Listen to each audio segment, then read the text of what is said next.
Dans cette nouvelle section, nous allons parler visualisation des données qui sont indexées dans Elasticsearch. Et donc pour cela, dans les plateformes, on va donc voir l'outil qui va s'appeler Kibana. Dans Kibana, on va voir deux aspects.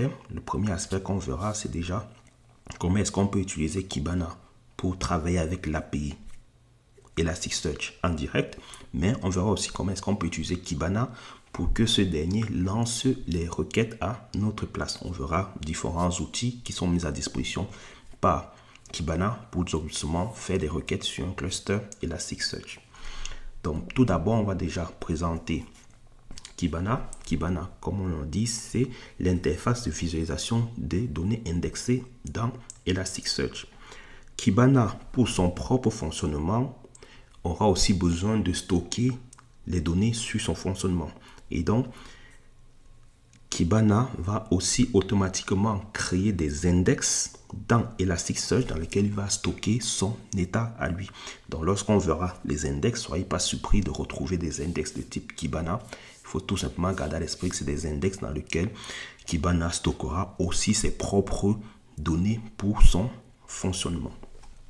Et donc, bien évidemment, comme on l'avait vu avec Elasticsearch, vous pouvez demander à avoir un cluster Elasticsearch avec aussi une instance Kibana. C'est pour cela que dans la documentation, on parle aussi de demander un essai.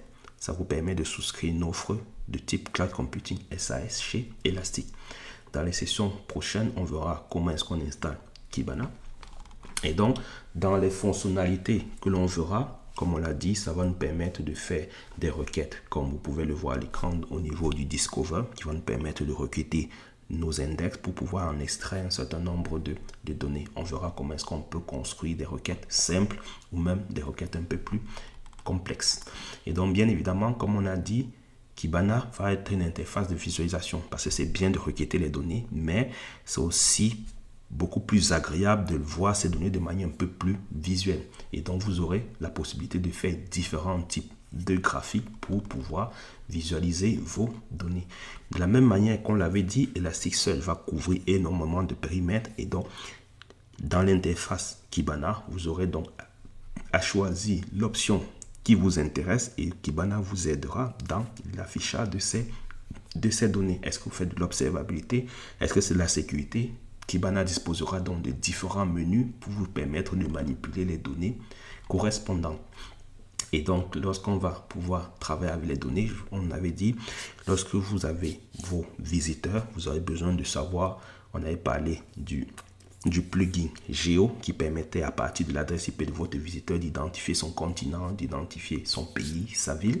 Et donc, lorsque vous allez traiter ces données, vous pourrez donc générer des tableaux de ce genre dans lesquels vous pourrez faire des cartes sur lesquelles vous positionnez vos utilisateurs. Et puis bien évidemment, vous pourrez adapter vos cartes en fonction des couleurs pour dire si tu as atteint tel nombre de visiteurs, tu mets la carte dans telle couleur. Si tu as atteint tel nombre, ça permet d'un coup d'œil de savoir où sont principalement vos visiteurs. C'est pas continent, pas ville, pas pays, et ainsi de suite.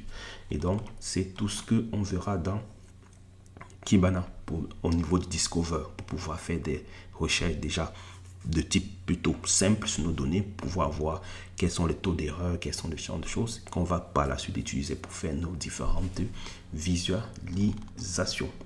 Et donc, comme on l'a dit, vous pourrez faire différents types de visualisation. Vous pourrez faire du machine learning, contrôler les accès. On verra aussi comment est-ce qu'on pourra contrôler les accès, créer des utilisateurs, créer des rôles, ainsi de suite. Et donc, toutes ces différentes actions d'administration, on le fera via l'interface graphique de Kibana. Bien évidemment, ça, c'est ce qui est fait via l'interface, mais vous pourrez aussi piloter via API. Mais c'est important de toujours commencer par l'interface pour déjà savoir ce que vous voulez faire. Et une fois que vous savez ce que vous voulez faire, vous reportez à l'API pour retrouver la commande qui correspond pour positionner votre configuration. Ça, ce sont mes recommandations. N'allez pas directement sur l'API. Il faut déjà que vous soyez capacité à visualiser, à comprendre ce que vous faites et ensuite vous le reportez vers l'API. Bien évidemment, quand vous serez en maîtrise sur votre interface Kibana, Elastic, vous n'aurez plus besoin de passer par l'interface parce que vous saurez exactement ce que vous êtes en train de faire. Mais dans un début, commencez toujours déjà par le faire de manière visuelle dans Kibana et ensuite de transférer vos éléments en ligne de commande.